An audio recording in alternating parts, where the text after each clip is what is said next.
सर्वांना नमस्कार.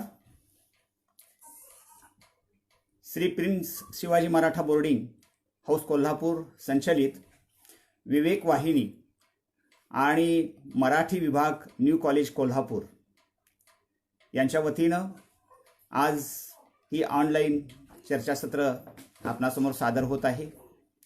यामध्ये विवेक वाहिनीचे सर्व कार्यकर्ते, विद्यार्थी, तरुण आज सहभागी झालेले आहेत. त्याचबरोबर ज्यांना ज्यांना लिंक शेअर झाली असे काही शिक्षक, प्राध्यापक आणि मोठे मोठे मान्यवरही या चर्चासत्रामध्ये सहभागी झालेले आहेत.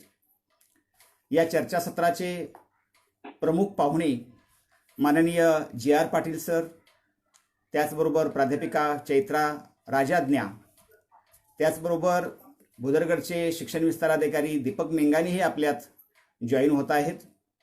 तेही आपणाशी संवाद साधणार आहेत. प्रथमतः तुम्हा सर्वांचं मी स्वागत करतोच. त्याचबरोबर विवेक वाहिनी कोल्हापूर आणि न्यू कॉलेजचे मी मनपूर्वक आभारी मानतो, कारण त्यांनी हे व्यासपीठ तुकारामांच्या चर्चेसाठी उपलब्ध करून दिलेलं आहे. यश आंबोळे हा तरुण महाविद्यालयाचा तरुण जरी असला तरी तो या विचारपीठाचं जे विवेक नाव आहे या नावाला तो साजेसं कार्य करतो. आम्हाला या गोष्टीचा आनंद होतो की तरुणांच्यामध्ये विवेकी वृत्ती ही येते. खरं तर संतपदाला पोचलेली माणसं ही एका विशिष्ट वृत्तीची असतात, त्यांना विवेक वृत्ती असते असं म्हणतात.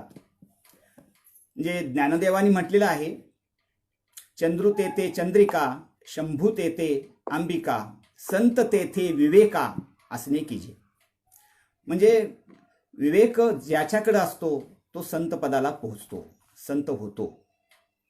आणखी महाराष्ट्राच्या या भूमीला लाभलेले जितके जितके संत आहेत, संत परंपरा आहे, ही विवेकाची परंपरा आहे, ही समतेची परंपरा आहे. तुकारामांनी तरी संतांची व्याख्या करताना किती छान म्हटलंय. म्हणजे ह्या ओळी म्हणजे हा एक अभंग जरी तुकारामांचा घेतला तरी तुकाराम हे श्रेष्ठ संत आणि श्रेष्ठ माणूस म्हणून आपल्यासमोर येताना दिसतात. तुकाराम काय म्हणतात? सगळ्यांना परिचित असलेलं त्यांचं वचन आहे, जे का रंजले गांजले त्यासी म्हणे जो आपुले, जे का रंजले गांजले त्यासी म्हणे जो आपुले, तोची साधू ओळखावा देव तेथेची जाणावा. म्हणजे याच्या पुढच्या ज्या तुकारामांनी ओळी दिलेल्या आहेत त्या खूपच महनीय आहेत, चिंतनीय आहेत, आपल्याला आचरणास योग्य आहेत.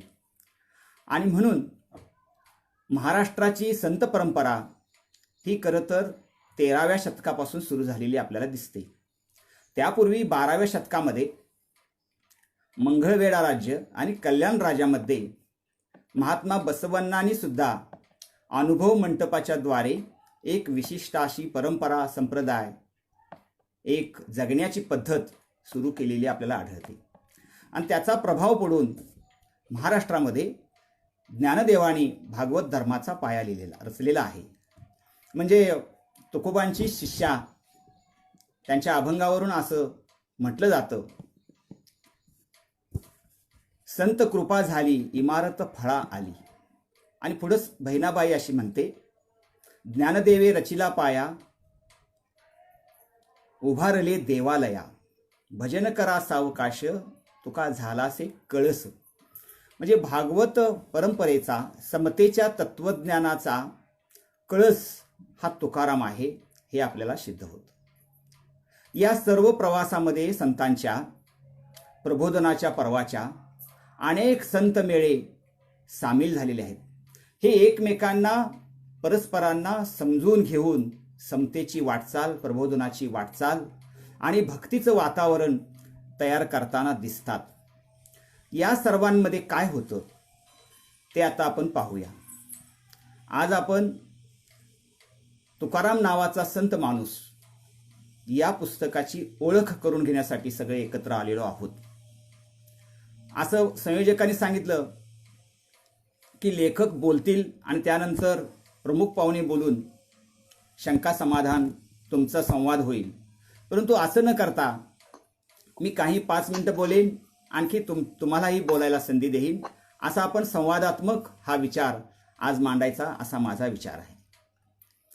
एकंदरीत संत परंपरेचा विचार करताना काय दिसतं तर दोन गोष्टी प्रामुख्याने दिसतात. एक गोष्ट म्हणजे संतांची प्रतिमा ही भक्तीपर अधिक झालेली महाराष्ट्रात किंबहुना भारतात दिसून येते. म्हणजे संत म्हटलं की सोबत त्याचा देव येतो, संत म्हटलं की भक्त येतात, संत म्हटलं की श्रद्धा येते, संत म्हटलं की परंपरा येते. म्हणून एक छान वाक्य तुम्हाला सांगेन दोन मुद्द्यांवरचं. आत्यंतिक श्रद्धा आणि परंपरेचा दबाव. लक्षात घ्या, हे शब्द अत्यंत महत्त्वाचे आहेत. आत्यंतिक श्रद्धा आणि परंपरेचा दबाव यामुळं संतांच्या कर्तृत्वाकडे न पाहता लोक त्यांच्या कथित चमत्काराच्या आहारी जाताना दिसतात. बघा, आपण जर असा विचार करू, निरीक्षण करू तर ही गोष्ट आपल्याला प्रकर्षानं दिसून येते, आढळून येते. श्रद्धा ही जरूर असावी, त्याबद्दल दुमत असण्याचं कारण नाही. परंतु या श्रद्धेच्या आहारी माणूस गेला आणि त्याच्यातला विवेक नाहीसा झाला तर तो अंधश्रद्धेकडे झुकतो. संतांचं कर्तृत्व यामुळे नाहीच होतं. आणखी अनेक शतकानुशतके आलेली परंपरा आणि त्यावरचा असलेला दबाव याच्या आहारी गेलेली माणसं ही संतांचं कर्तृत्व बाजूला सारताना दिसतात. आणि मग होतं काय, संत म्हणजे केवळ वंदन करण्याचं ठिकाण असं होतं. आणि अशी परिस्थिती असताना सर्व संत प्रबोधनाचे कार्य करत असताना त्यांनी जोड भक्तीची घेतलेली आहे जरूर, परंतु म्हणजे सावता माळीसारखा संत जरी आपण घेतला तरी तो काय म्हणतो, कांदा मुळा भाजी अवघी विठाई माझी. म्हणजे त्याला आपल्या भाजीमध्ये विठ्ठल दिसतो. असं स्वरूप खरं तर संतांचं त्यांच्या परमेश्वराविषयी आहे. परंतु वर्तमान काळामध्ये सुशिक्षित माणसंही अशा प्रकारे आत्यंतिक श्रद्धा आणि परंपरेच्या दबावाखाली जाताना दिसतात. आणि वर्तमानामध्ये या सांप्रत काळी माणुसकीचा संकोच होतोय आणि त्याचबरोबर धर्मवादाचा प्रबळ असा प्रभाव पडत असताना तुकारामासारखा संत समजून घेणं ही काळाची गरज ठरते आहे. ती आवश्यकता नव्हे तर अनिवार्यता ठरते आहे. हे आपण कुठंतरी आता समजून घ्यायला पाहिजे. पुढच्या पिढीनं हे आता स्वीकारायला पाहिजे आणि नव्या दृष्टिकोनानं तुकाराम समजून घेतला पाहिजे. आणि केवळ एकट्यानं समजून नव्हे तर अनेकांना तो समजून दिला पाहिजे. आणि म्हणून मी असा विचार केला की माझ्या आत प्रत्येकात तुकाराम आहे असा माझा विश्वास आहे. केवळ अचानक उठून हे लेखन झालेलं नाही, याला काही पार्श्वभूमी आहे. कोणती पार्श्वभूमी आहे तर तुम्हाला मला हे सांगायला आवडेल की मी स्वतः वारकरी आहे, माळकरी आहे. लहानपणापासून संगीताची आवड आहे. खूप तुकारामांची भजनं आम्ही गात होतो.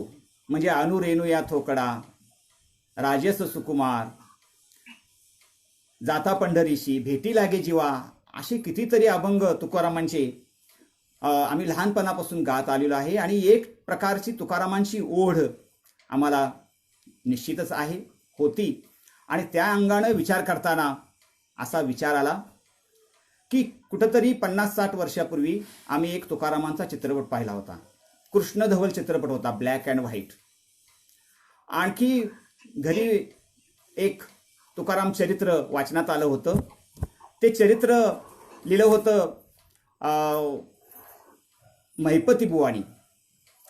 आणि या चरित्रामध्ये आणि कृष्णधवल चित्रपटामध्ये जो तुकाराम आम्हाला दाखवलेला आहे तो तुकाराम आपण पाहू तर आपल्याला काय दिसतं, त्या तुकारामांचा चित्रपटातल्या आवाजही किती शांत दाखवलेला आहे.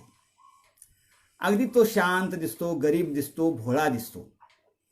तुकाराम प्रसंगी अव्यवहारी वाटतो, त्याचं संसाराकडे लक्ष नाही असं दिसतं. आणि हीच प्रतिमा आता सगळ्या समाजामध्ये तुकारामांच्या बद्दलची आहे.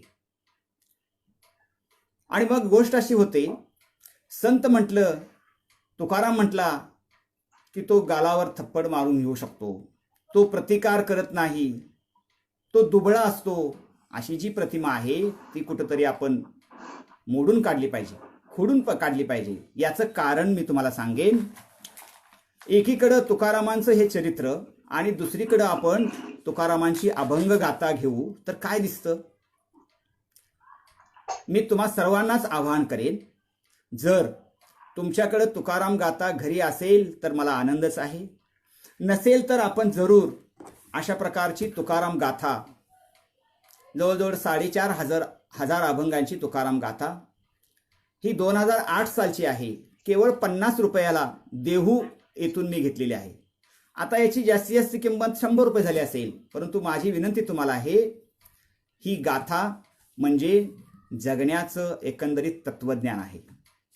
आपण दैनंदिन जीवन आपण कसं जगावं हे सांगणारी ही गाथा आहे. हे जणू काही संविधानच आहे असं आपण म्हटलं तरी वावगं ठरणार नाही. मी तुम्हाला असं सांगेन, तुमच्या दैनंदिन आयुष्यातली जर एखादी समस्या तुम्हाला सोडवायची असेल तर तुम्हाला गाथा उपयोगी पडेल. आणि ती मराठीमध्ये आहे, आपल्या भाषेत आहे.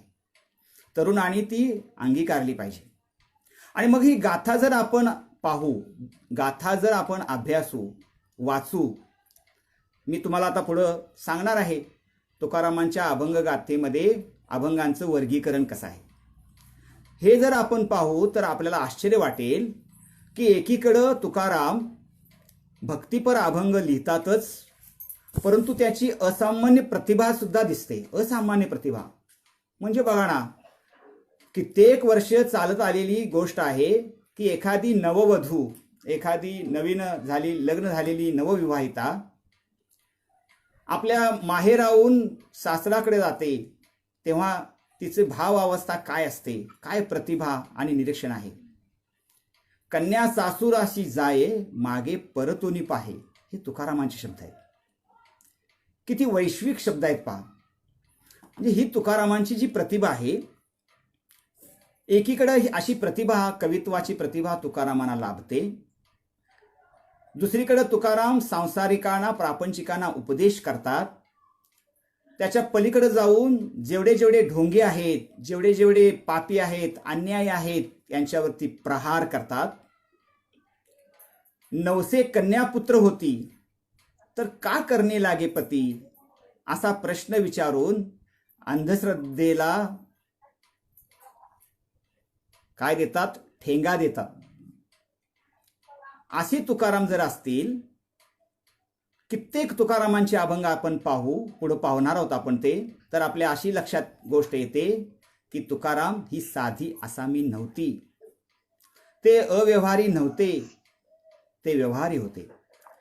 ते हुशार होते, ते भोळे नव्हते, ते शूर क्रांतीवीर होते. आणि मग असं जर तुकारामांचं अभंग गाथेतलं चरित्र असेल तर प्रत्यक्षातलं चरित्र त्यांचं विसंगत का दिसतं?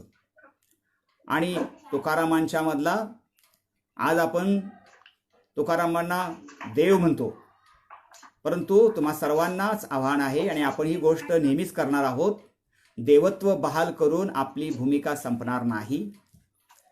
भविष्यामध्ये तुकारामांचं 4 हाताचं 10 हाताचं चित्र आलं तर मित्र हो, तुकारामातला माणूस मरून जाईल आणि त्यांचे चमत्कार उरतील.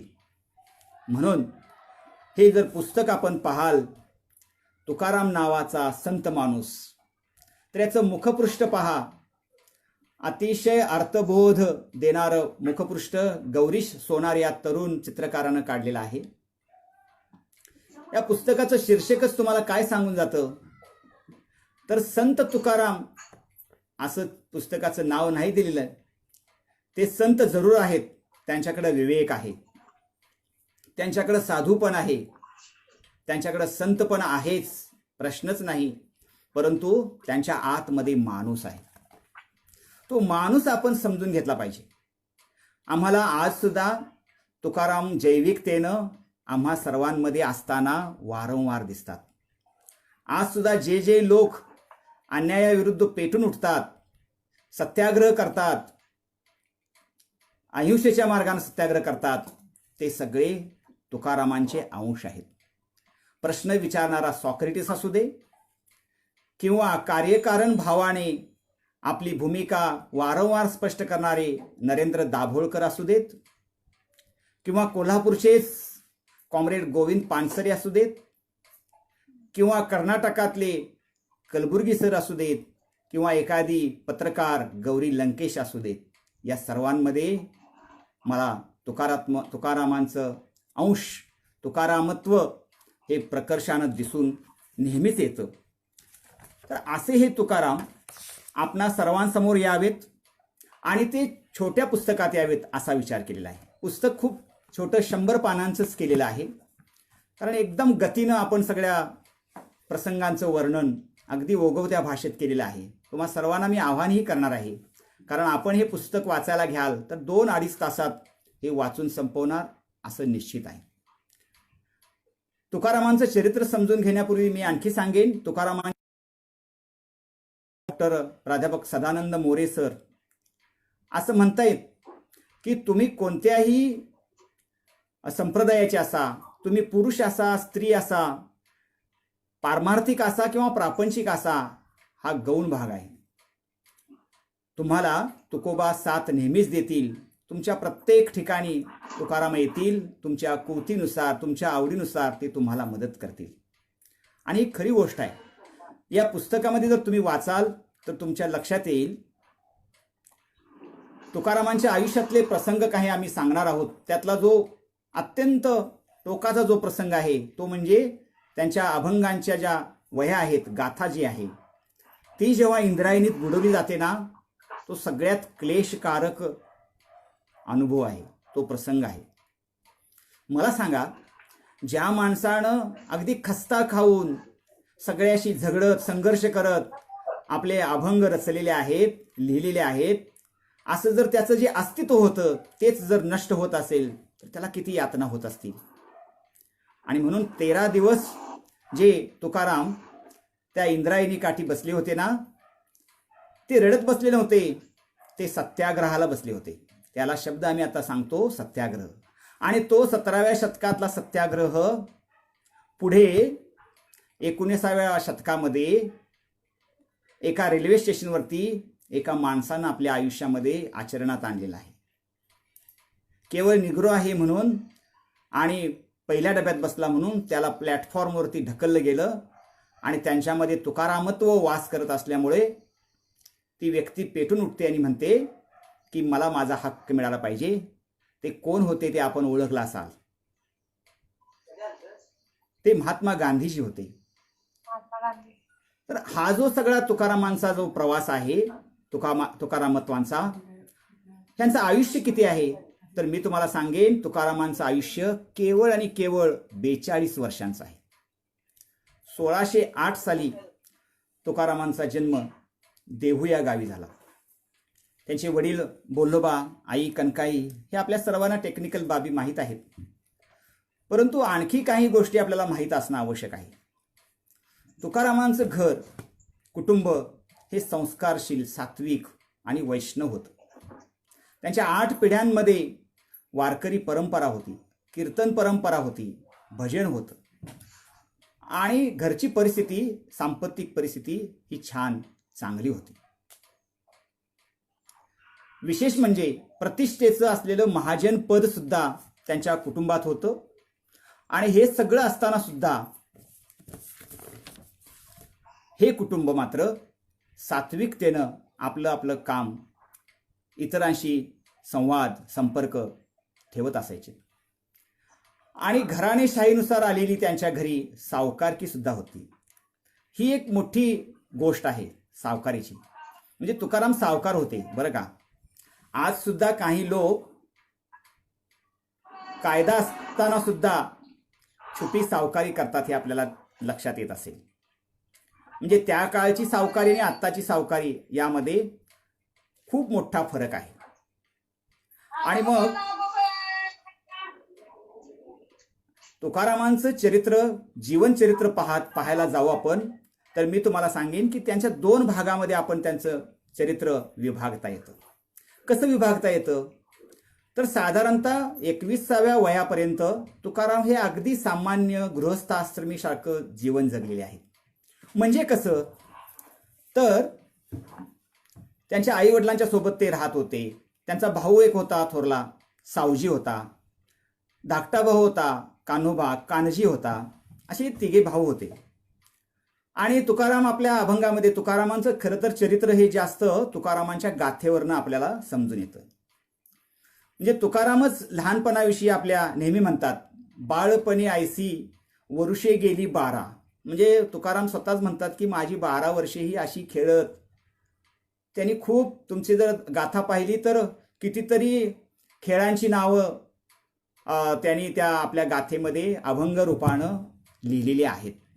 म्हणजे हे बालपण जे आहे तुकारामांचं ते खूप मजेत आणि निसर्गाशी सान्निध्यात जात गेलेलं आहे. याचा उपयोग पुढच्या त्यांच्या कवित्वामध्ये खूप झालेला आहे. असं सहजासहजी कोण उठून कवित्व करतं म्हटलं तर करता येत नाही. त्याला अनुभवाची जोड असावी लागते, बरं का. आणि म्हणून तुकोबा आणि कान्होबा हे असे छानपैकी 12 वर्षांपर्यंत सगळे खेळत आहेत. त्याचं वर्णन त्यांनी गाथेमध्ये केलेलं आहे. आणि 13 वर्षाचं असताना तुकारामांचं लग्न होतं. त्यांची बायको रखुमाबाई हे आपल्याला माहिती आहे. परंतु हे सांगण्याचं कारण आहे की माणसाच्या आयुष्यामध्ये प्रसंग कसे येत जातात आणि माणूस कसा बदलत जातो हे तुकारामांच्या चरित्राकडे पाहिल्यानंतर आपल्याला कळतं. हा सगळा 21 वर्षाचा जो झोन आहे, झोन म्हणतोय आपण त्याला, हा तुकारामांच्या आयुष्यातला कम्फर्ट झोन आहे. कम्फर्ट झोन या शब्दाला मराठीमध्ये सुरक्षितता, सुरक्षित जीवन असं आपण म्हणूया. म्हणजे लग्न झालं, रखुमाबाई सोबत लग्न झालं, परंतु दुर्दैव असं की रखुमाबाई ही दम्याच्या विकारानं आजारी पडली आणि ती लवकरच मृत्यूही पावली. पुढं 16-17 वर्षाचा असताना तुकारामांचे आई वडीलही गेलेत. आणि मग आणखी एक त्यांच्या आयुष्यामध्ये प्रसंग आला, तो म्हणजे त्यांचा थोरला भाऊ सावजी. हा सावजी विरक्त होता, उदासीन वृत्तीचा होता आणि म्हणून त्यानंही घरदार सोडून तो सावजी गेलेला आहे. आता तुकारामांचं कुटुंब आणि कान्होबांचं कुटुंब हे कुटुंब राहिलेलं आहे. आणि अशा वेळी तुकाराम व्यापार करतात, तुकाराम आपला व्यवसाय सांभाळतात. त्याने आपल्या व्यवसायाचं वर्णनही आपल्या गाथेमध्ये केलेलं आहे. हां, तर ते स्वतःला शूद्र म्हणवतात, याती शूद्र केला व्यवसाव असं ते म्हणतात. परंतु तुकाराम हे चांगले व्यापारी होते. त्यांच्या घरी दूध दुभतं सगळं चांगलं होतं आणि ते कोकणातही व्यापारानिमित्त गेले होते. त्यामुळे त्यांची भाषा समृद्ध होती, त्यांचा व्यवहार चांगला होता. आणखी संसार चालवण्यासाठी दुसरं लग्न त्यांना करावं लागलं आणि ते जिजाईशी झालं.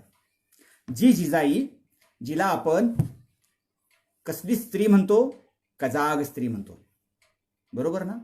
सर्व चित्रपटांमध्ये आवली म्हणजे जिजाई हिला जणू काही आदळापट करणारी स्त्रीच अशा स्वरूपात आपल्या समोर आलेली आहे. परंतु जिजाई कोण होती हे आपण पाहिलं पाहिजे, बरं का. मी तुम्हाला सांगेन, जिजाई ही अत्यंत सुसंस्कृत स्त्री होती. पुण्यातल्या गुळवे नावाच्या एका चांगल्या घराण्यातली ती स्त्री होती. मला सांगा, सधन आणि संपन्न असलेले गुळवे घराणं आपली मुलगी एक लग्न झालेल्या माणसाला देतात, ते काही विचार करणार नाहीत का? त्यांनी खूप विचार केला होता. तुकारामांचं चरित्र, तुकारामांचं व्यक्तिमत्व गुळवे कुटुंबाला, व्यापाऱ्याला चांगलं माहीत होतं आणि म्हणूनच जी आवली आहे, म्हणजे जिजाई आहे, ही लग्न होऊन त्यांच्या घरी आली. असं तुकारामांचं 21 वर्षापर्यंतचं जे आयुष्य आहे हे खूप सुरक्षित जीवन म्हणजे कम्फर्ट झोनमध्ये गेलेलं आपल्याला दिसतं. पुढं तुकारामांच्या आयुष्याचा दुसरा पार्ट सुरू होतो, तो म्हणजे एफर्ट झोन, अर्थात संघर्षमय जीवन. तुम्हाला हेही सांगायला मला आवडेल की प्रत्येक माणसाच्या आयुष्यामध्ये 2 प्रकारचं जीवन येतच. मला सांगा, यातले बरेचसे लोक आता आमच्यासमोर शिक्षक पण आहेत. प्रत्येक माणसाचं बदलीचं ठिकाण बदललं तर आपली काय अवस्था होते हो? आपण अस्वस्थ होतो. नव्या ठिकाणी आपल्याला समायोजन करताना खूप अडचणी येतात की नाही सांगा? कारण आपण एका कम्फर्ट झोनमध्ये असतो. आपलं आता विद्यार्थी जर तुम्ही असाल तर तुम्ही तुमच्या आई वडिलांसोबत किती आनंदात मजेत खाणं पिणं करत टी व्ही पाहत सगळं जगत असता. आणि काय होतं, आपल्याला हॉस्टेलला जावं लागलं, आपल्याला लांब दूर कुठेतरी जावं लागलं, तर आपण comfort zone to effort zone हा आपला प्रवास सुरू होतो. बरोबर ना? तर आपला तुकारामांचा एफर्ट झोन म्हणजे संघर्षमय प्रवास कसा सुरू झाला, का सुरू झाला, याला कलाटणी देणारा तुकारामांच्या आयुष्यामध्ये 1628, 27, 28, 29, 30 या 2-3 वर्षात जो प्रसंग आला तो आपण पाहणार आहोत. तुकारामांना जो संघर्ष करावा लागलेला आहे, मी तुम्हाला नेहमी सांगेन, सर्वांना सांगतो मी, जेव्हा माणूस प्रतिकूल परिस्थितीत असतो तेव्हा त्याच्याकडून अद्वितीय कार्य घडत असतं. पहा, संघर्षाशिवाय जीवन नाही. आणि सोनं चकाकतं कधी, जेव्हा त्याला कसोटीला उतरावं लागतं. आणि तुकाराम याला अपवाद नव्हते. खरं तर तुकारामांच्या आतमध्ये जे स्फुट जे होतं, आतली जी म्हणतोय आपण की त्यांच्यामध्ये काही जी गोष्ट होती ती बाहेर पडणारी जी होती, आतमध्ये प्रचंड असं त्यांच्या आत सामावलेलं काहीतरी रसायन होतं. आणि ते बाहेर पडण्यासाठी एक प्रसंग आला आणि त्यांचं जीवन संघर्षाकडे वाटचाल करू लागलं. तो 1628चा प्रसंग आहे. महाराष्ट्रामध्ये प्रचंड मोठा दुष्काळ पडला. 1628चा दुष्काळ आहे. आपल्या सर्वांच्या आयुष्यामध्ये 1972ला एक दुष्काळ पडला, म्हणजे माझ्या आयुष्यातला तो दुष्काळ आहे. आमचा जन्म झाला त्यावेळेचा दुष्काळ आहे. आणि दुष्काळ आमच्या आईनं वडिलांनी आम्हाला सांगितला की दुष्काळ म्हणजे काय असतो, म्हणजे कोणता आहार खावा लागतो, म्हणजे गव्हाचे काहीतरी असे जाडे भरडे अन्न खाऊन पाण्यावरती आयुष्य जर आता 1972च्या वेळी काढला असेल तर तत्कालीन परिस्थितीमध्ये 1628 मध्ये काय अवस्था झाली असेल. शेतकऱ्याच्या घरामध्ये धान्य येईना, जनावरं अन्न पाण्या वाचून तडफडून मरू लागली. मला सांगा, दुष्काळात सर्वात जास्त फटका कुणाला बसतो? दुष्काळात सर्वात जास्त फटका हा सर्वसामान्य शेतकऱ्याला बसतो, गरीबाला बसतो, मजुराला बसतो, खालच्या जातीतल्या वर्णातल्या लोकांना बसतो. आणि याच्या उलट परिस्थिती काय असते? जे उच्चवर्णीय आहेत, जे धनदांडगे आहेत, जे सावकार आहेत, ते मात्र काय करत असतात? या दुष्काळाचा गैरफायदा घेत असतात. खरं आहे की नाही सांगा? त्यांच्याकडे धान्य साठा होता, त्यांच्याकडे कडबा होता, म्हणजे जनावरांना देण्यासाठी. आणि या दुष्काळाच्या काळामध्ये गरीब माणसं या सावकारांच्याकडं, धनदांडग्यांच्याकडं धान्य मागायचेत, कडबा मागायचेत. आणि अशा वेळी मात्र हे धनदांडगे त्याचा गैरफायदा घ्यायचे. आजचा जर विचार केला तर काय होते हो? एखादी गरीब स्त्री जर आपल्या नवऱ्याच्या दवाखान्यासाठी पैशाची गरजू असेल तर एखादा सावकार, एखादा धनदांडगा माणूस तिला पैसे पुरवेल, परंतु तिची जमीन कशी मिळेल असा विचार आजही करते. तेव्हा तुकारामांच्या काळात ही परिस्थिती 1628 साली आलेली. अगदी निरक्षर गरीब माणसं याला बळी पडत होती आणि हे तुकाराम सगळं पाहत होते. त्यांना हे चित्र पाहायला मिळालं आणि तुकाराम अस्वस्थ होऊ लागले. खरं तर तुकारामांनी जर ठरवलं असतं की माझं घर सावकारकीचं आहे, अनेकांच्या कर्जाच्या वह्या माझ्या घरात आहेत, या लोकांना लुबाडूया, आपण यांची जमीन ताब्यात घेऊया, बरोबर? पण तुकाराम असे नव्हते. तुकारामांच्या आयुष्यामध्ये तडफड सुरू झाली, अस्वस्थता सुरू झाली. ते खरं तर वारकरी होते, त्यामध्ये सात्विक होते आणि ते विचार करू लागले. आणि मग काय करायचं? अशातच त्यांचा मुलगा मृत्यू पावला, त्यांची बायको मृत्यू पावलेली आहे. आणि मग अशा वेळी लोक म्हणू लागले की दुष्काळामुळे त्यांचा मुलगा गेला. परंतु हे संभवत नाही, कारण चांगल्या प्रकारचं धनधान्य असलेलं त्यांचं घर होतं. आणि मग अत्यंत विचार करून तुकारामांनी शेवटी तो निर्णय घेतलेला आहे. त्यांनी ठरवले की मी अस्वस्थ आहे, कारण दुष्काळ आहे, माणसं रोगराईनं मरताहेत, आजारी पडताहेत, त्यांच्या पोटाला अन्न पाणी काही नाही, जनावरं तडफडत आहेत. आणि मग कुठंतरी स्वस्थता मिळाली पाहिजे. मी तुम्हाला सांगेन, जेव्हा संकट येतं ना तेव्हा माणसानं एकांतवास केला पाहिजे. लॉकडाऊनमध्ये माणूस गेला पाहिजे म्हणजे उपाय सुचतो, बरं का. म्हणजे तुकाराम सुद्धा त्यावेळी एकांताचे सुख देई मज देवा, आघात या जीवा चुकवून असं म्हणतात. आणि सीमा उल्लंघून जाऊ नका असं तुकाराम लॉकडाऊन बाबत 17व्या शतकात सांगतात. आज ही सांगण्याची गरज आहे. आज लॉकडाऊनमध्ये आपण कुठेही फिरतो, पण तुकारामांनी आपल्या समोर आलेल्या संकटाला जर झुकवायचं असेल, त्याला टक्कर द्यायची असेल, तर त्यांनी लॉकडाऊन स्वीकारलाय. साधारणतः 7 ते 15 दिवस ते भामनाथाच्या डोंगरावर गेलेले आहेत. आणि इकडं कुटुंबामध्ये अस्वस्थता झाली. तुकोबा गेले कुठं, कुटुंब सगळं अस्वस्थ झालं. मी तुम्हाला शॉर्टली सांगतोय, एकदम फास्ट. आणि मग सगळीकडे शोधाशोध झाली आणि त्यांच्या भावाला म्हणजे कान्होबाला तुकाराम 15 दिवसानंतर, काही ठिकाणी 7 दिवस म्हटलेलं आहे, येताना दिसतात आणि खूप आनंद होतो. आता काय घडतं बघा. तुकाराम कान्होबाला सापडलेत. दोघेही भाऊ चालत येत आहेत, परंतु तुकाराम घरी गेले नाहीत. ते इंद्रायणीच्या तीरावर आलेत, तिथं बसलेत. तिथं काही त्यांनी अन्न पाणी मागवलं आणि खाल्लेलं आहे. आणि अचानक शांत बसलेले तुकोबा आपल्या भावाला म्हणतात की अरे भाऊ, माझा एक निर्णय आहे, तू ऐक आणि तसं कर. मैपती बुवानी हे छानपैकी आपल्या ओव्यांच्या मध्ये लिहून ठेवलेलं आहे. ते दोघे बंधू येतात आणि तुकाराम आपल्या भावाला म्हणतात की तू घरी जा आणि आपल्या वडिलांनी जे सगळ्या कर्जखतं ठेवल्यात ते घेऊन ये, कर्जखतं घेऊन ये. तो भाऊ चांगला होता, आज्ञाधारक होता. तो घेऊन आला कर्जखतं घरात जाऊन.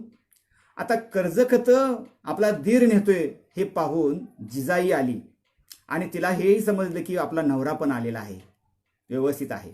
ती धावत पळत सगळे आली, लोक आलेत सगळे. आणि गोष्ट अशी घडली की तुकाराम आपल्या भावाला म्हणतात की अरे आता लोक मरताहेत, जगू शकत नाहीत, आणि ही कर्जखतं घेऊन त्यांच्या डोक्यावर कर्जाचं ओझं कशाला, आपण ही सगळी कर्जखतं इंद्रायणीत बुडवूया. बघा किती मोठा निर्णय, हा क्रांतिकारी निर्णय आहे बरं का. आपल्याकडं कर्जखतं लोकांची आहेत आणि ती बुडवायची आहेत, हा निर्णय आहे. आता या ठिकाणी काय घडले पहा. त्यांचा जो भाऊ आहे कान्होबा, तो हस्तक्षेप करतो आणि तो काय म्हणतो की दादा, अरे तू म्हणतोस की कर्जखतं बुडवूया, परंतु माझ्या संसाराचं काय, माझ्या मुलाबाळांचं काय.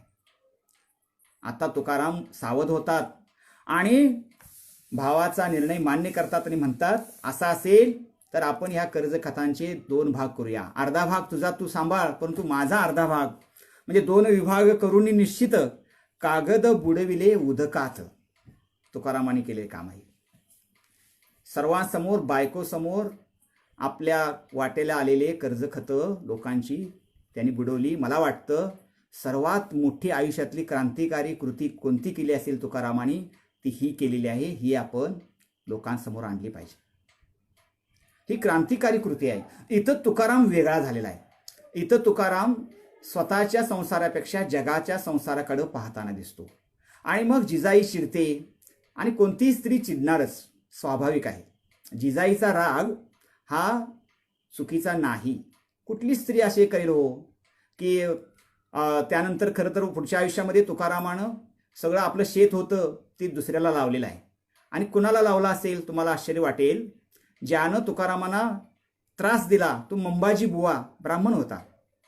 त्यालाच आपलं शेत करायला तुकारामाने दिलं. आपल्या देवळातली पूजा करायचं काम मंबाजी बुवालाच दिलं. तुकाराम मात्र या पुढच्या आयुष्यामध्ये चिंतन करताहेत, स्वतःचा अभ्यास करताहेत आणि कवित्व करताहेत. लोकांसाठी जीवन जगायचं असं ध्येय निश्चित करून तुकाराम पुढचं आयुष्य सगळं काढतात. इथं जिजाईची मात्र ससे होलपट होते. कशी होते? हे सुरू असताना भजन कीर्तन आणि लोकांना उपदेश करताना अनेक गावचे लोक तुकोबांच्याकडे यायचे, गावातले यायचे. काही तरुण वृद्ध सगळ्या प्रकारची माणसं तुकारामांच्याकडे सल्ला घ्यायला यायचे. आणि मग व्हायचं असं की त्यांना चहापान करणं, त्यांचं शिष्टाचार करणं हे सगळं जिजाईला करायला लागायचं. आणि मग तिची चिडाचिड व्हायची. परंतु तुकोबाला जिजाईसारखी पत्नी लाभली हे तुकोबांचं भाग्य समजायला पाहिजे. खूप साथ तुकारामांना जिजाईनं दिलेली आहे. आणि मग तुकारामांचा सगळा चिंतन काळ, तुकारामांची प्रतिभा तुकारामांचं कवित्व यातून सगळं अभंग गाथा साकारली आहे. खरं तर तुकारामांना कुणी शिकवलं हे? तर तुकाराम कुठल्या गुरुच्या आहारी गेले नव्हते, त्यांनी कुठला गुरु केला नव्हता. ते म्हणतात की स्वप्नात मला येऊन नामदेवानी भेटलं, बाबाजी चैतन्य स्वप्नात आलेत, ही सगळी त्यांनी लिहून ठेवलेली गोष्ट आहे. परंतु तुकाराम प्रत्यक्षात कुणाकडे असं मी तुमचा शिष्य होतो, किंबहुना गुरु शिष्य या परंपरेवरती तुकारामांचा आक्षेपच होता. त्यांनी खूप प्रहार या परंपरेवरती, ढोंगी बुवाबाजीवरती केलेले आहेत. आणि असं असताना तुकारामांचा संघर्ष पुढे कसा माणूस म्हणून सरकतो ते तुम्हाला मी सांगतोय. बघा, तुकारामाने विठ्ठल या एका दैवताला आपलासा केलेला आहे. विठ्ठल म्हणजे काय तुकारामांचा मूर्तीतला आहे? नाही. तुकारामांचे शब्द काय आहेत? सुंदर ते ध्यान उभे विटेवरी करकटेवरी ठेवून या. म्हणजे एकीकडं भक्तीचा एक उत्तुंग असा आविष्कार तुकाराम आपल्या साहित्यात आणतात, तर दुसरीकडे ते काय करतात? विठ्ठलाला सखा म्हणतात, विठ्ठलाला साक्षी भावानं मांडतात. आणि इथं मात्र काय करतात? त्याच्याशी काही वेळा भांडतात सुद्धा, त्याच्यावरती प्रेम करतात, खूप विश्वास टाकतात. परंतु हा प्रेम मूर्तीच्या विठ्ठलाकडे नाही, तर जिवंत जित्या जागता माणसाशी संबंधित आहे. त्यांचा एक अभंग मला खूप आवडतो, ते तुम्हाला मी सांगेन. बोलावा विठ्ठल, पाहावा विठ्ठल, करावा विठ्ठल, जीव भावे, असं तुकाराम म्हणतात. बघा, हे महत्वाचं आहे. म्हणजे बोलण्यात आपल्या विठ्ठल पाहिजे, करण्यात विठ्ठल पाहिजे, पाहण्यात विठ्ठल पाहिजे, परंतु तो कसा पाहिजे? जीव भावे, मनापासून पाहिजे. आमचे संत चरित्रकार सचिन पवार म्हणून एक मित्र आहेत, त्यांनी याबद्दल एक सुंदर मला गोष्ट सांगितली. ती काय सांगितली? तर तुम्ही काय करा, कुठलाही व्यवसाय करत असाल तर विठ्ठलाच्या ठिकाणी तो व्यवसाय घाला. म्हणजे बोलावा व्यवसाय, करावा व्यवसाय, पाहावा व्यवसाय, जीव भावे, असं मला वाटतं. म्हणजे तुमच्या वाट्याला जे काम आले ना, ते तुम्ही जीवभाव केलं की तुम्ही भक्त होता, असे तुकाराम आपल्या अभंगातून सांगतायत. जर तुम्ही संविधान प्रमाण मानत असाल तर काय कराल? बोलावे संविधान, करावे संविधान, पाहावे संविधान, जीव भावे. म्हणजे काय? तर विठ्ठल तुकारामांचा हा असा आहे. तुकाराम एकाच वेळी 3 स्तरावर संवाद साधतात. कसा? एक स्वतःशी संवाद साधताना ते काय म्हणतात? तुका म्हणे होय मनाशी संवाद, आपुलाची वाद आपणाशी. स्वतःशी संवाद. दुसरा श्रोत्यांशी संवाद, म्हणजे इतरांना सांगताना, उपदेश करताना ते संवाद साधतात. आणि तिसरा संवाद तो त्यांचा विठ्ठलाशी आहे, तो त्यांच्या निर्गुणाशी आहे, अव्यक्त भावनेशी आहे. आणि मग आपण जर गाथा घेऊ तर गाथेमध्ये, माझ्या पुस्तकात जर तुम्ही पाहाल तर 8 प्रकारचं वर्गीकरण गाथेचं केलेलं आहे मी. त्यामध्ये बाळक्रीडेचे अभंग आहेत, आत्मचरित्रपर अभंग आहेत. हे मी आता स्पष्ट फार करत नाही, कारण आपल्याला शेवटही महत्त्वाचा आहे. प्रासंगिक काही अभंग आहेत, भक्तीपर अभंग आहेत, जीवन कार्यविषयक अभंग आहेत, उपदेशपर अभंगही आहेत, प्रहारात्मक अभंग आहेत आणि समाज प्रबोधनात्मक सुद्धा अभंग तुकारामांनी आपल्या समोर ठेवलेले आहेत. आता हे संघर्षमय जीवन जेव्हा सुरू होतं तेव्हा तुकाराम हे कुठल्या एका विशिष्ट जातीचे राहत नाहीत, हे मानवतेचे प्रतीक घेऊन येतात. यांना काय करायचं आहे? तर विष्णुमय जग वैष्णवांचा धर्म, भेदाभेद भ्रम अमंगळ, तुकाराम म्हणतात. म्हणजे काय? इथं आली समता आली. सर्वच संत हे समतेचे प्रतिपादन करतात आणि त्यामध्ये तुकाराम हे कळस आहेत. जिथं जिथं आपण पाहू तिथं तुकाराम म्हणतात की जसं स्वतःच्या पुत्राला तुम्ही सांभाळता तसं तुम्ही दासीच्या पुत्रालाही सांभाळा. म्हणजे हा भेद करू नका. भेदाभेद भ्रम अमंगळ, असं तुकाराम म्हणतात. समतेचं तत्वज्ञान हे तुकारामांच्या संघर्षातून जन्माला आलेलं आहे. त्यांनी खूप परिसर पाहिलेला आहे, निरीक्षण केलेलं आहे, जग पाहिलेलं आहे आणि मग त्यांच्या लक्षात येतं की माणूस हा सर्व समान आहे, त्यांच्यामध्ये भेद नाही. शूद्र कोण नाही, ब्राह्मण नाही, क्षत्रिय नाही, चतुर्वर्ण्य त्यांना मान्य नाहीत. आणि असं असताना त्यांचा आंतरिक संघर्ष सुरू असताना त्यांचा बाह्य संघर्ष दुसऱ्या बाजूला सुरू होतो. तो कसा सुरू होतो ते आपल्या लक्षात येते. आता मला सांगा, जेव्हा एखादा माणूस यशाच्या पायऱ्या वर वर चढत जातो ना, तेव्हा काय घडतं? त्याला अनेक शत्रू निर्माण होतात. त्यांचा स्वीकार करता येत नाही. यशस्वी माणसाचं यश हे अनेकांना पचवता येत नाही, त्याला स्वीकार करता येत नाही. म्हणजे मित्रसुद्धा स्वीकारू शकत नाहीत आपल्या मित्राचं यश, बरं का. आणि तुकाराम हे तरी जातीने शूद्र आहेत. तत्कालीन काळामध्ये चातुर्वर्ण्य जरी असला किंवा पंचमवर्ण जरी असला अतिशूद्र, तरी 2च वर्ण प्रभावी होते. कुठले वर्ण? एक ब्राह्मण वर्ण, ब्राह्मण, आणि दुसरा ब्राह्मणेतर, म्हणजे ब्राह्मण सोडून सगळे कसले वर्ण? शूद्र समजले जायचे. त्यावेळी असं होतं की धर्ममार्तंडांचं प्रबळ राज्य होतं. 2 सत्ता होत्याच, धर्मसत्ता आणि राजसत्ता. तत्कालीन काळामध्ये शिवाजी महाराज हे स्वराज्याची स्थापना आणि प्रसार करण्यामध्ये अग्रेसर होते. त्यांनी पायाच रोवला. इतकं सगळ्या शाह्या आपल्या महाराष्ट्रावरती चालून आल्या होत्या आणि तो एक भाग सुरूच होता. लोक अडचणीत होतेच आणि त्यात आणि धर्ममार्तंडांचं आणि राज्य सुरू होतं. तिथं भेदाभेद होताच. आणि अशा काळामध्ये तुकाराम या भेदाभेदावरती, यांच्या ढोंगीपणावरती, कर्मठपणावरती आणि धर्मग्रंथांवरती सुद्धा वेदांचा तो अर्थ आम्हाशीच ठावा असं तुकाराम म्हणतात. म्हणजे वेद आम्हाला कळाला आहे असं ठामपणे सांगतात. तेव्हा तो कुणाला पाहावेल? पाहवणार नाही.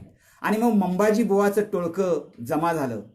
काही जे भोंदू जे बुवाबाजी होते ते काही एकत्र आलेत आणि मग त्यांनी तुकारामांना त्रास द्यायला सुरू केला. हा तुकारामांचा बाह्य संघर्ष आहे. हे शत्रू निर्माण झालेत आणि त्याने मग गोष्टी घडायला लागल्या. अशा तुकाराम सगळीकडे प्रसिद्ध व्हायला लागला. त्याचे लोक पाया पडायला लागलेत. औरंगाबादची एक बहिणाबाई होती, बहिणाबाई शिवरकर. ती औरंगाबादवरनं कोल्हापुरात आली होती. पण कोल्हापुरातले जयराम स्वामींची भजनं ऐकून तुकारामांची ती थेट देहूला गेली तुकारामांना गुरु करण्यासाठी. ही बहिणाबाई ब्राह्मण असून ती तुकारामांना गुरु करते हे तिथल्या ब्राह्मणांना कसं आवडेल. आणि मग त्यांनी त्रास द्यायला सुरू केला, तुकोबांना त्रास द्यायला सुरू केला.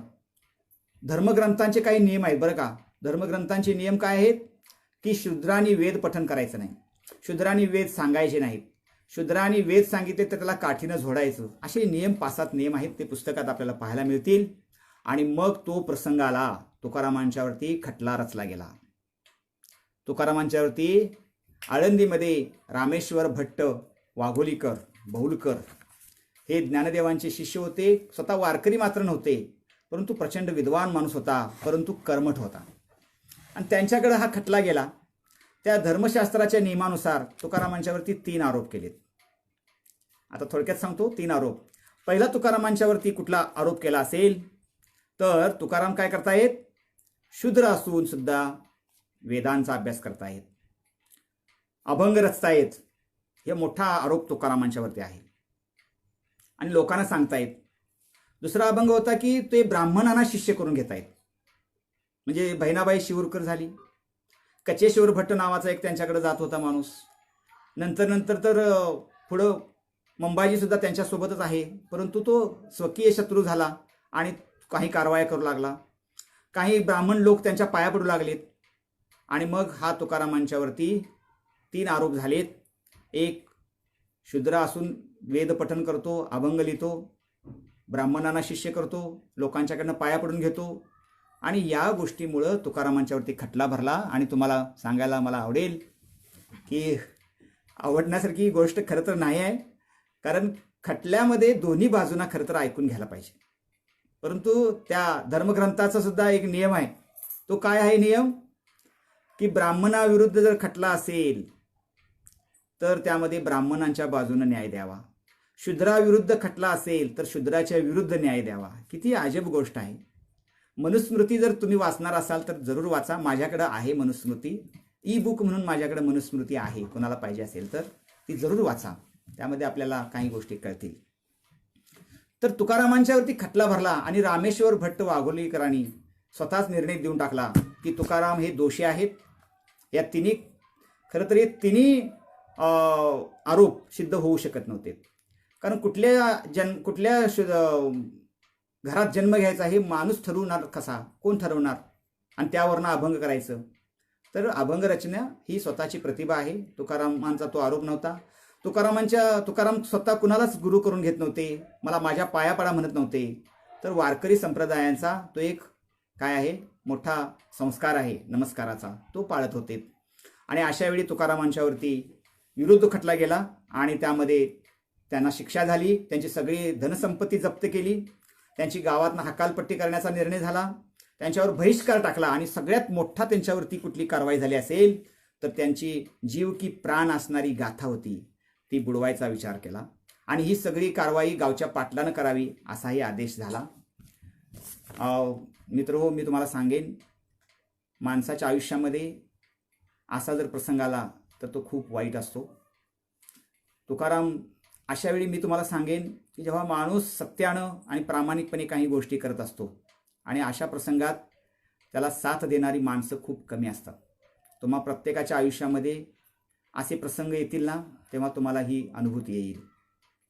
तुकाराम अशा वेळी म्हणतात, सत्य असत्याशी मन केले ग्वाही, मानियले नाही बहुमता. माझ्या पाठीमागं बहुमत असो नसो, मी सत्याच्या पाठी राहीन. आणि मग जेव्हा अभंगांच्या वया बुडवल्या तेव्हा मात्र कमालीचे दुःखी झाले तुकाराम आणि इंद्रायणीच्या काठावरती ते 13 दिवस बसून राहिले. 13 दिवस.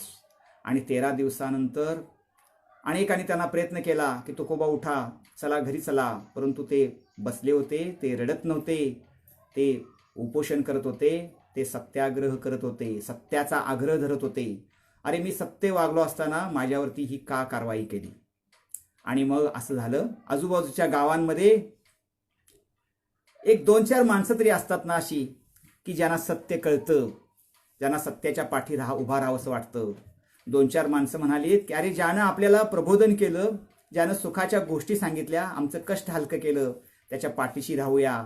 आणि 3-4 माणसं गेली, तुकोबा तुमची अभंगांची वही बुडाली असली तरी आम्हाला अभंग पाठ आहेत, हा घ्या तुमचा अभंग, आम्हा घरी धन, शब्दांचीच रत्ने, शब्दांचीच शस्त्रे यत्ने करू.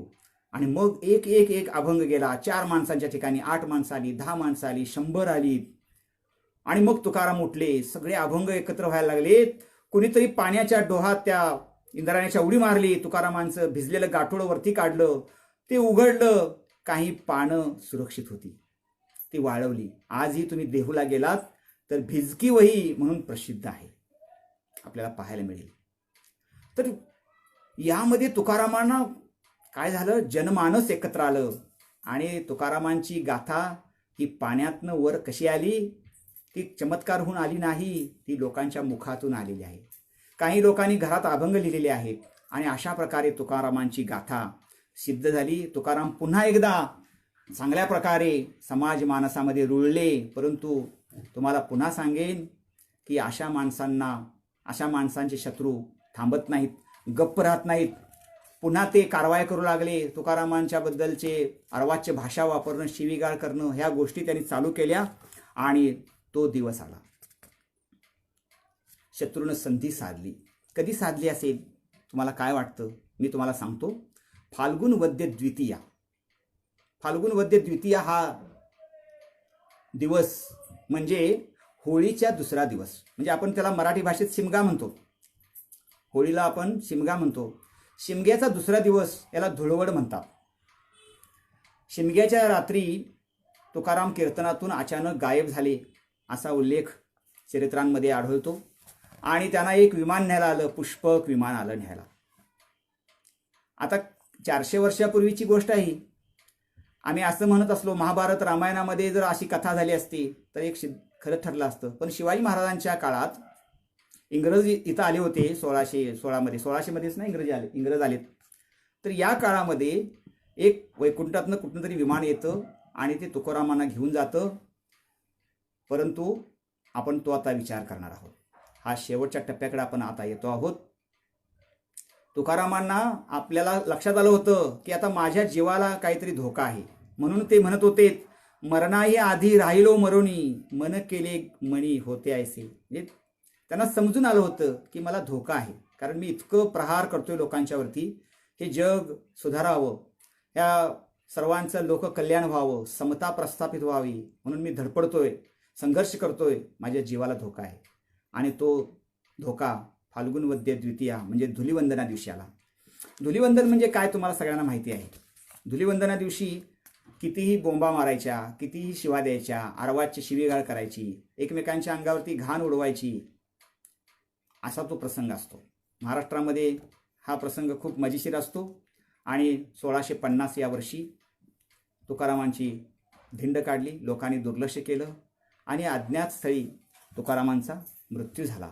याच्याबद्दल सविस्तर पाहायचं असेल तर आह साळुंकेंचं विद्रोही तुकाराम आपण जरूर वाचावं असं मी तुम्हाला सल्ला देईन. मी असंही तुम्हाला म्हणणार नाही, आपण जर वारकरी असाल तर वारकऱ्यांच्यामध्ये मगाशी सांगितलं तसे की श्रद्धा आहे की तुकाराम संत आमचे वैकुंठाला गेलेले आहेत, परंतु आपण आता विवेकानं ही गोष्ट पाहिली पाहिजे, सर्वच संतांच्या विषयी, सर्वच व्यक्तींच्या विषयी, की हे शक्य असेल का, होईल का, हा विवेकानं विचार तुम्ही करा. तुमच्यावरती मी ही गोष्ट सोपवतोय. या पुस्तकाला खरं तर सदानंद मोरे सरांनी प्रस्तावना लिहावी अशी मी त्यांना विनंती केली होती, परंतु त्यांनी म्हटलेत की तुम्ही वेगळ्या अंगानं तुकाराम मांडलेला आहे. ठीक आहे, मग कुठल्याही प्रकारची प्रस्तावना न घेता हे स्वतंत्र पुस्तक तयार झालेलं आहे. आता तुकारामांच्या प्रती उत्तरदायित्व होण्याची जबाबदारी आपली आहे. ही खरी गोष्ट आहे, कारण तुकारामानं आपल्याला मोठं अक्षर लेणं दिलेलं आहे. आजच्या आपल्या दैनंदिन जीवनात तुकारामांच्या शिवाय आपण पुढे जाऊ शकत नाही. म्हणजे तुम्हाला विचारलं की मोठं काम करण्यासाठी काय केलं पाहिजे, तर आपण लगेच सांगू असाध्य ते साध्य करिता सायास. पर्यावरणाविषयी तुम्हाला बोलायला सांगितलं तर तुम्ही लगेच लिहिणार वृक्ष वल्ली आम्हा सोयरी वनचेरी, लिहिणार की नाही सांगा. कितीतरी गोष्ट आहेत. एकमेका सहाय्य करू अवघे धरू सुपंत. पु ल देशपांडेंनी लिहिलेलं आहे तुझं आहे तुझं पाशी. शरद पवारांचं चरित्र जे आहे, लोक माझे सांगाती. सांगाती हा शब्द जेथे जातो तेथे तू माझा सांगाती असा शब्द आहे. पहा, म्हणजे शब्द घ्यावे ते तुकारामांच्याकडनं घ्यायला पाहिजे. गाथ्यातले कुठलेही प्रमाण घ्या, कुठलाही अभंग घ्या, तो तुम्हाला सुखवील, तो तुम्हाला नवी दृष्टी देईल. असा निसर्गवादी शेतकऱ्यांसाठी तरी तुकारामाने किती लिहिले. शेतकरी म्हणतात की प्रसंगी मडे झाकून ठेवा, परंतु शेतातली घात आधी साधा. किती मोठं काम तुकारामाने केलेलं आहे. तुकाराम आणि महात्मा फुले यांचा संबंध, यांचा एक धागा या पुस्तकामध्ये जोडण्याचा प्रयत्न केलेला आहे. तुकाराम काय म्हणतात, जगाच्या कल्याणा संतांच्या विभूती, देह कष्टविती परोपकारी. तर ज्योतिबा काय म्हणतात, जगाच्या कल्याणा सत्याच्या विभूती, देह कष्टविती परोपकारी. असं तुकोबा आणि ज्योतिबा या प्रत्येक संत हे कुठल्या स्वजातीचे नसतात, व काळाची असतात. आता आपली जबाबदारी आहे समजून घ्यायचं. त्यांना पुढे सरकवायचं असेल तर मी तुम्हाला आवाहन करेन, तुकारामांना आपण देवत्व बहाल करू नये, त्यांचा माणूस म्हणून स्वीकार करूया, प्रबोधनकार म्हणून त्यांचा स्वीकार करूया, त्यांना कवी म्हणून आपण मान्यता देऊया आणि त्यांचा स्वीकार करण्यासाठी आपण गाथा जरूर वाचावी. त्यांची प्रतिमा बदलायची असेल तर आपण तुकारामांचं जे व्यवहार ज्ञान आहे ते आपल्या आचरणात आणलं पाहिजे. हे तुकाराम नावाचं संत माणूस जे पुस्तक आहे हे 100 पानाचं आहे. अक्षरदालन कोल्हापूर इथं तुम्हाला हे मिळेल, माझ्याकडेही मिळेल. या पुस्तकाच्या आधारेच एक छोटंसं पुस्तक आणखी आम्ही अनिल म्हामाणे संवाद विचार मंचानं सुद्धा प्रकाशित केलेलं आहे. हे फक्त 24 पानाचं पुस्तक आहे, 20 रुपयाला. तर हे आपण भेट द्यावं. याच मोठ्या पुस्तकातला हा सारांश केलेला आहे आणि हे 2000 प्रती आता लोकांपर्यंत याच्या गेलेल्या आहेत, याच्या 1000 प्रती गेलेल्या आहेत. म्हणजे उद्देश काय आहे, तर लोकांपर्यंत तुकाराम पोहोचवण्याची जबाबदारी तुम्हा आम्हा तरुणांची, सुशिक्षितांची आहे. आपण ती करावी असे मी तुम्हाला आवाहन करतोय आणि तुम्ही कराल असं मला खात्रीशीर वाटतं. आपण आज तुकाराम नव्या अंगानं, नव्या दृष्टीनं समजून घेतोय.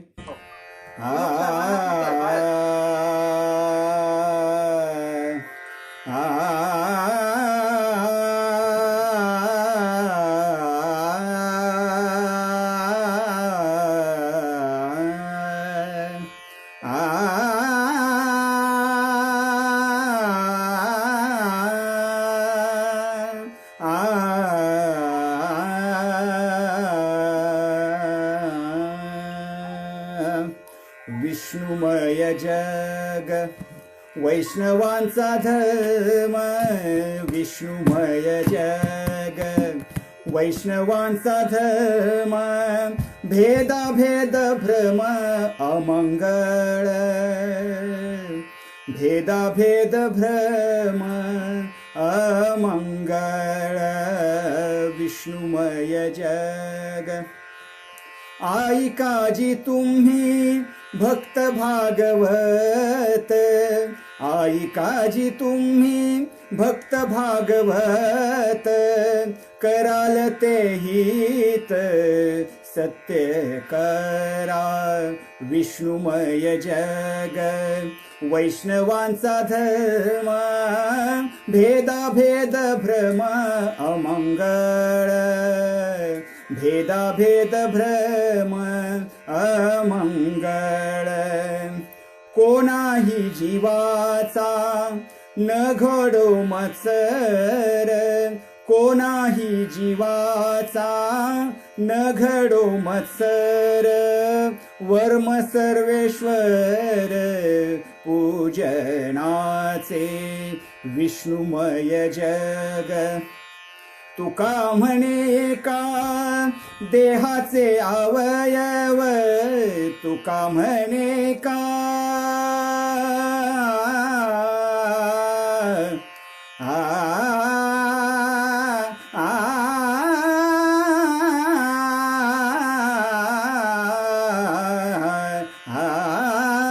तुका म्हणे का देहाचे अवयव सुख दुःख जीव भोग पावे सुख दुःख जीव भोग पावे विष्णुमय जग वैष्णवांचा धर्म विष्णुमय जग वैष्णवांचा धर्म भेदाभेद भ्रम अमंगळ भेदाभेद भ्रम अमंगळ भेदाभेद भ्रम अमंगळ भेदाभेद भ्रम